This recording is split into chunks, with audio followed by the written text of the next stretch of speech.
Local productions on QTV are made possible with support from viewers like you. Thank you.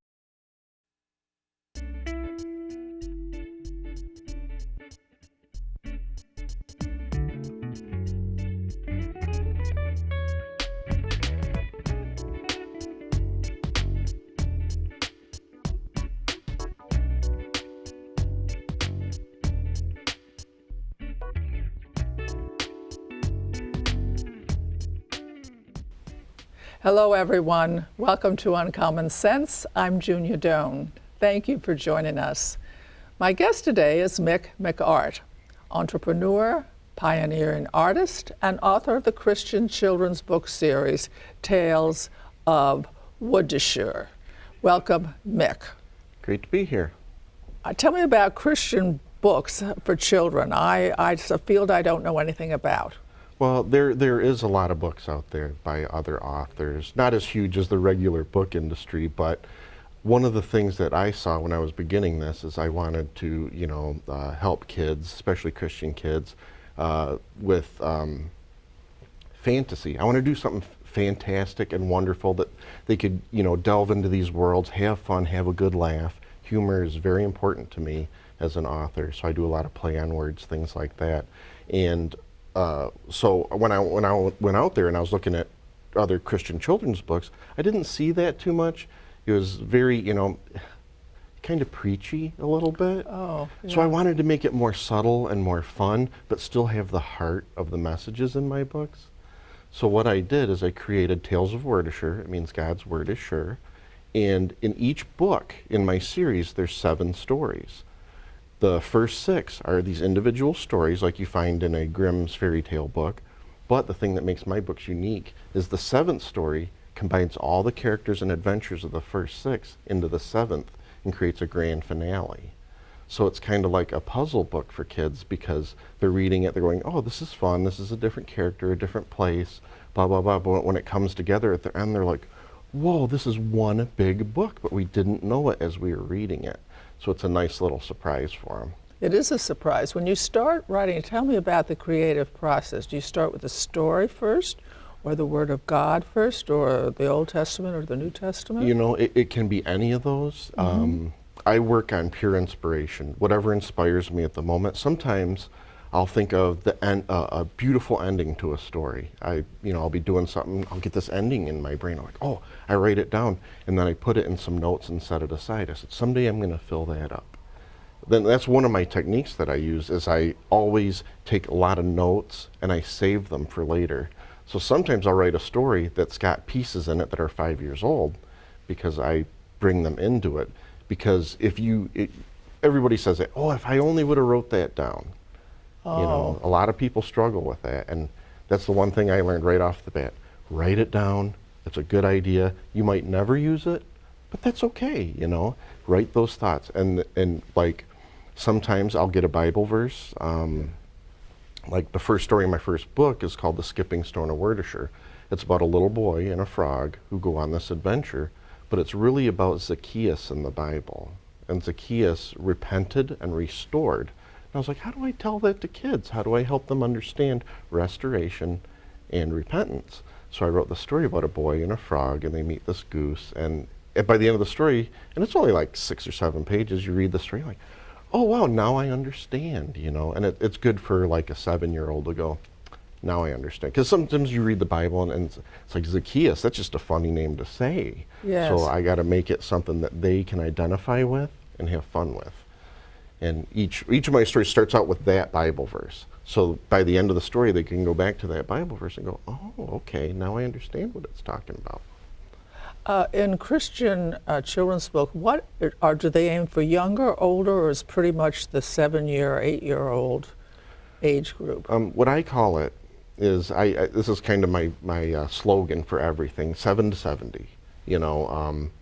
I write them for the 7-year-old, but I've had people who are 40. They come up to me, I want your next book, because I read it to my kid and I liked it. I laughed out loud at some of the silliness in it and things like that. So it's a blessing to a lot of people of all different ages. A lot of grandparents buy them for their grandkids and read them out loud to them. And that's the fun part, because I get to be you know, that's one of the things that I consider a real blessing, is because I get to be part of that family moment, the connection between parent or grandparent and child. And I think that's wonderful. I mean, what more could you want as an artist or a writer or a dreamer? You know, it's wonderful. And talk to me about creativity in other people. Can that be developed or the process learned? Yeah. When I'm off doing a book signing or something like that, I usually have this big canvas, and I'm doing my illustrations. I do a lot of colored pencil work, things like that. So people are looking at it, and they'll talk to me, and they'll say, "Oh, I couldn't draw a stick figure," and I always tell them, I say, "Well, can you play a guitar?" So, well, no, you got to practice a lot. And I'm like, exactly.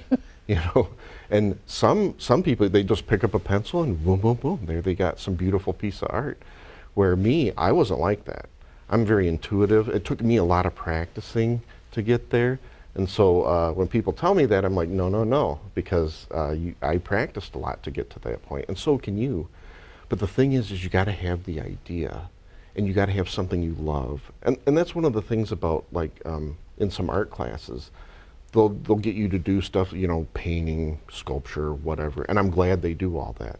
But to me, I think you should do something that you love, and if you're doing anything with it, you're just going to have a heart for it, and you're going to want to finish it and make it better, you know. So if you can find that spark in whatever, I mean, I don't care if you're into basketball or rocket science, there's something you can do creatively that will strengthen that desire in you to make it grow. So am I hearing you say that you have to have a little bit of talent because that will give you the drive and the encouragement? Well, yeah. I mean, you just, if you don't have that, if you're just not interested in something, you're just not interested. I mean, it's pretty flat out. I mean, that's the way it is with any career. You know, like I said, with a rocket scientist, maybe he don't like to write poetry or songs. He just likes crunching numbers and scientific method, and that's okay. But that's his creative process. You know, he may not be an artist, but he's got that creativity in mind. You know, and that's where you get these advance in sciences. Somebody's got that little spark that helps them get to the next level. I feel everybody is creative, but it's, the reason I think this is that look how far we've come as a species.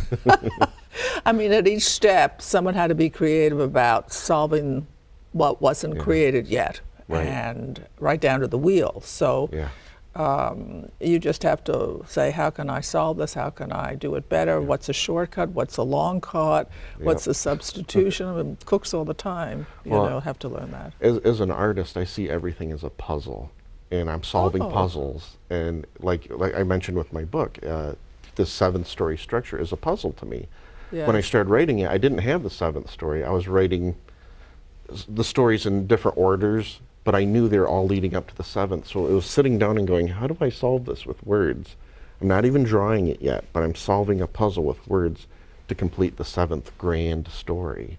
And it was kind of fun because I created those the 6 stories. When I created the 7th with what I had in mind at the end, I had to go back and readjust some of them to fit together better. So it was like, to me, it was like, that's when I really got excited. You know, you jump up from the table and go, this is it. This is the one thing that's going to make the backstory just flow and everybody cheer at the end. You get that grand hurrah at the end. So it's like, I think everybody has that. You know, if you challenge yourself, you're going to give yourself a puzzle in your mind. I love the idea of a puzzle. You know? And persist. You know, draw. How do you sell these? How do people find out about it?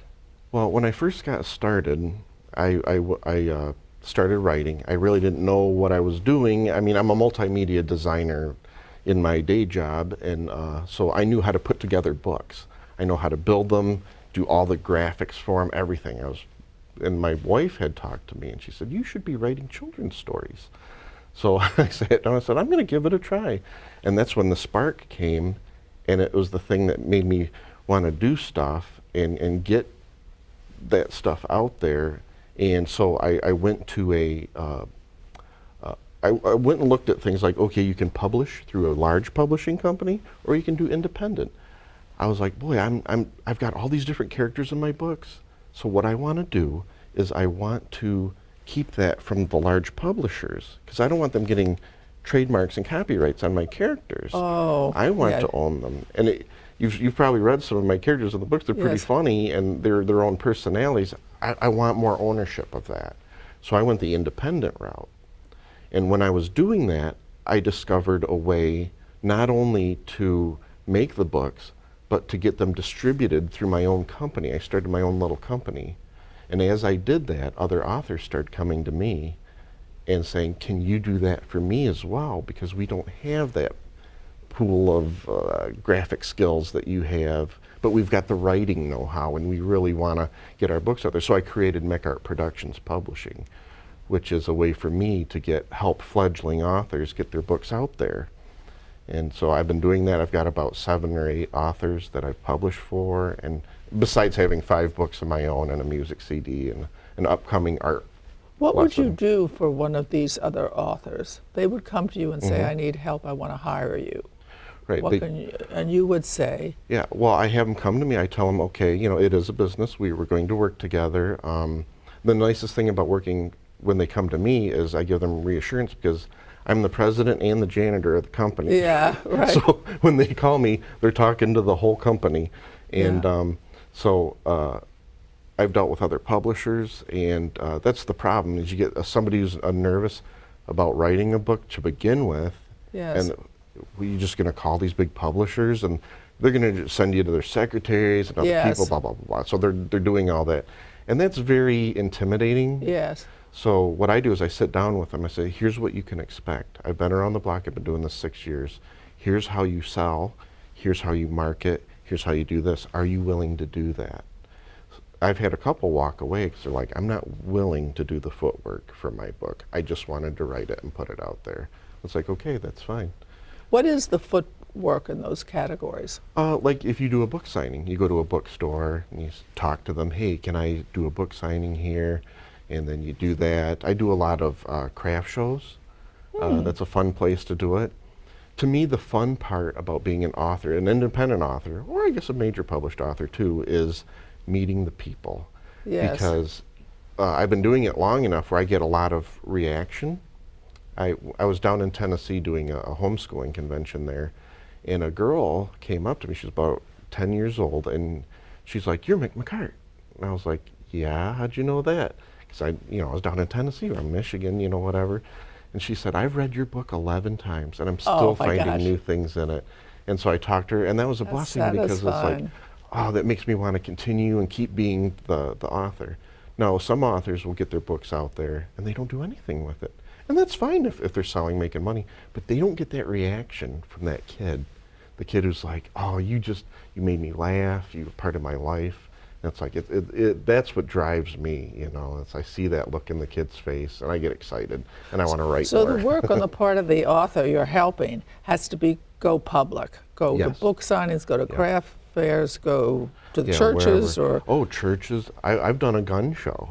oh, that's interesting. And it was funny because I went to this gun show, and my thought behind it was, well, I'm going to be selling these Christian kids books, and there's going to be a lot of wives going, hurry up, husband, to buy Yes. your gun. So a lot, the wives were there, and they bought the books.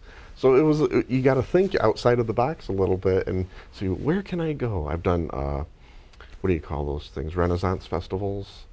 Lovely. I've given lectures at colleges. I met one of my favorite authors of all time at one of my lectures. They were sitting in the audience. I grew What up a reading their thrill. books. Oh, my And they came God. up to me and shook my hand and said, it was a blessing hearing what you had to say about publishing and stuff like that. I was like, Do you wow, that's utilize, great. as they call it now, social media? Oh, For any yeah. of your authors or yourself? You have to. In what way? Twitter. I use Twitter. I use Facebook. I've got my websites that I do. I Who do a lot of. designs your website? Huh? Who designs your website? Well, I do. Good for you. I do. Yeah, I'm in multimedia. So, well, okay. the thing is, when you're designing or being creative, you got to remember it's kind of like any job. What you have is, you do some things, then you hand it to somebody who is specialized in it and say, can you fix it? Can you help me with it? And they make it better. They make it work, or they make it more streamlined. I work with another web guy, and what he did, as I built my site, made everything work, And I gave it to him, and he cleaned up all the code and made it SEO, which is search engine optimization. He made it better so Google finds it better. I don't have that skill, but you have to realize there's some skills I don't have. I don't edit my books. I write the stories and I hand them to people. Please edit. Because I've got the creative, and I'm Yes. getting better at writing, but I'm not the end all as far as sentence structure. I know certain rules, don't do this, don't do that, but that's what I try to tell the new authors. Don't think you can do it all yourself.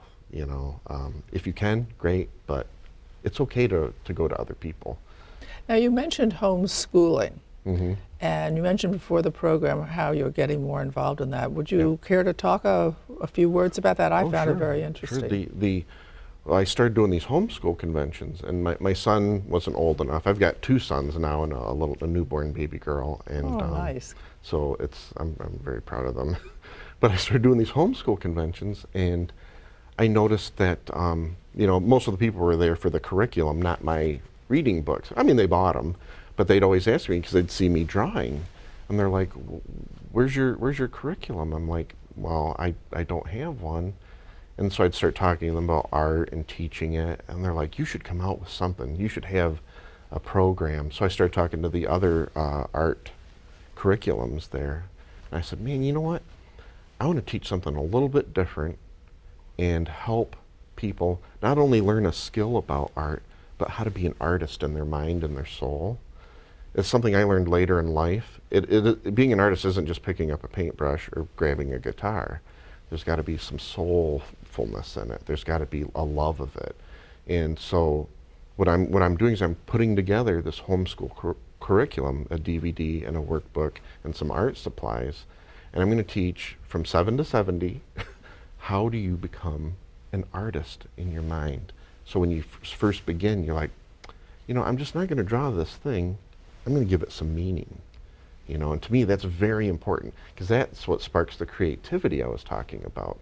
If you have something you love and you want to get into it, I'll tell you one of my first lessons in Art. That's the name of my curriculum. It's called Lessons in Art with Mick McArt. How cute. So what I'm doing is, like, one of the first lessons is, okay, I want you to make a drawing of something you like. So they make the drawing. I'm like, okay, and the next lesson is to write a poem about it. So it's like, the hand skill is now going to the mind skill, And I said, once you get that poem done, what I want you to do is create a sculpture based on the poem. So what they're doing is going from this to words in their mind to their hands. How do I create something 3D? I'm not asking to create it off the drawing, but from the poem. So it's in their soul now, and that brings them to the next level. And that, to me, is how you teach somebody to be an artist, not just like, I can draw. Beautiful. So it gives that heart. What puts it into the soul? I think the passion behind it. I think you have to have that love. And to me, because I'm a Christian, a lot of my love comes from God and the things He's blessed me with. So I always say, if it ain't about Christ, it ain't about nothing. So that's my little slogan. And I find it refreshing when other people come to me and they're like, "We love your work." And you know what? It inspired us. It blessed us. And I just love it. I get very passionate about it. I once interviewed a sculptor, Mm-hmm. and he said when he does his designs, he's almost in a different state. And then he realized that his grandfather, an Orthodox Jew, who would pray several times a day, would also be in that state. In other words, Right. what you call receiving from God. Right. And it was an interesting Yeah, experience. All of us should Yeah. go there. Yeah, I mean, Be there. even for a non-Christian, if you're a Right. non-Christian, you can still get in the zone. There's an artist zone. I see with a lot of artists, they just clear their mind, start doing stuff, and I see people get there, and that's okay, we Yes. each have our own inspirations. Yes. Mine is God and things like that, but, some people, you don't have to have that, but you have to have that spark, that love, that passion. So you combine that with everything, and I think that's when other people come up and they can appreciate it. Because I think when you create or design anything, people can sense it. You Yes. know, was this made with love? Does it communicate? Does it have a spirit, a message, and things like that? So I always try to do that with my work, and I put Can you do that in your job work? Oh yeah, yeah. One of the things that helped me get to where I am is I graduated from Central Michigan University. I got my bachelor's degree in the arts, and then I went to SVSU and got my master's degree. But in the meantime, I was working with, you know, your typical design package of Photoshop, Illustrator, and Quark Express, and all these different programs for creating things. And that's what got me to go, wow, I can really create anything in a medium.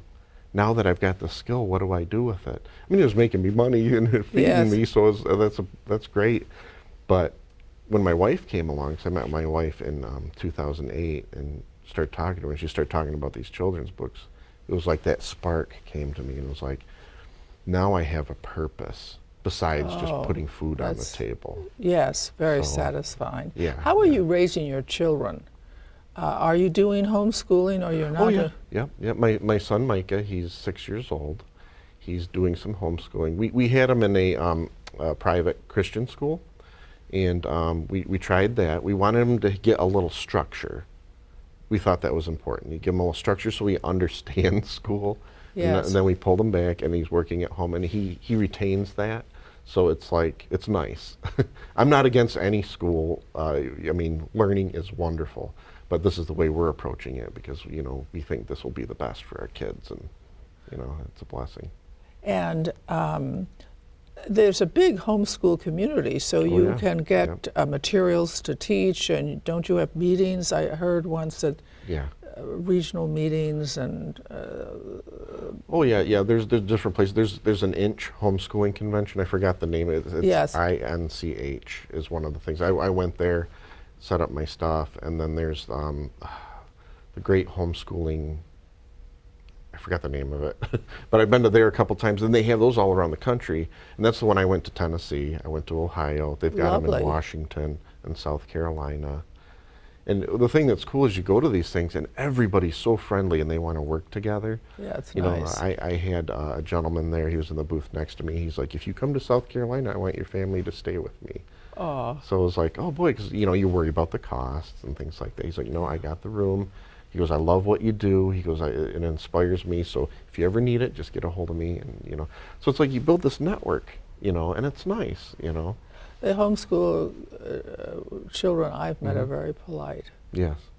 very respectful. Yeah. I would say, were you homeschooled? No, I went to a public school, and actually, I graduated from high school, and I didn't start college till I was 23. And I thought, well, I'll just get a job and work, because that's what I want to do. But I was playing music at the time.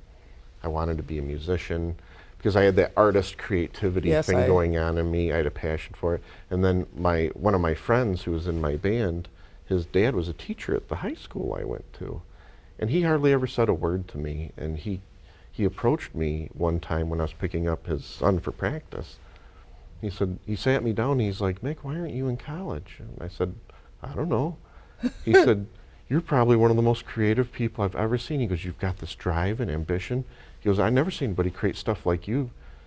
He goes, you need to refine your skills and turn it into something. He goes, don't waste it here. Go for the Interesting. gold. And I was like, okay. And I started college 6 months later. And it took That one took a person. lot of Yeah. fortitude. Yeah, I mean, it was a tough decision because I had a job and I was doing stuff. I was like, college is expensive. I'm going to go broke. I didn't know exactly what to do yet, but I mean, it went through, and you know. Were you doing it at night, or you had to take off from work? No, I delved right into it. I got some loans. I cashed in my 401k from work and started my first year at Central, and just dove right in. Was there in the dorms, and you know, so I don't know what's going to happen, but I've got to try, you know. And yeah, sometimes you got to dive right in and let the chips fall where they may. And work hard. We want to thank Mick. I want to thank Mick. And he's illustrated some wonderful qualities of life that's important to take home with us, I think. And one is to know that things take work. As he said, he went back to school at 23, and he took the risk of quitting his job and taking out loans and cashing in his retirement account so that he could do that. He also said you have to have a spark, that what you do is, in a sense, whether it's God or however you want to say it, you attune to that in order to have a focus and answer a question or a problem or an issue or something about what you want to do. What is the meaning in advance? I also liked a great deal that he brings with it an affability and a great willingness to connect with people positively. This is not an easy thing to do on a regular basis. And he's got a wonderful wife. They've taken on a lot to homeschool. So wherever you are, live full, live decently, and I'll see you next week. Thank you for tuning in. To contact Junia, send her an email at info@juniadoan.com. For more information, program schedules, and news about future guests, go to www.juniadoan.com.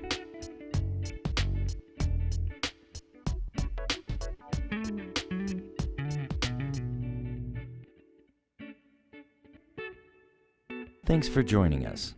See you next time for Uncommon Sense with Junia Doan.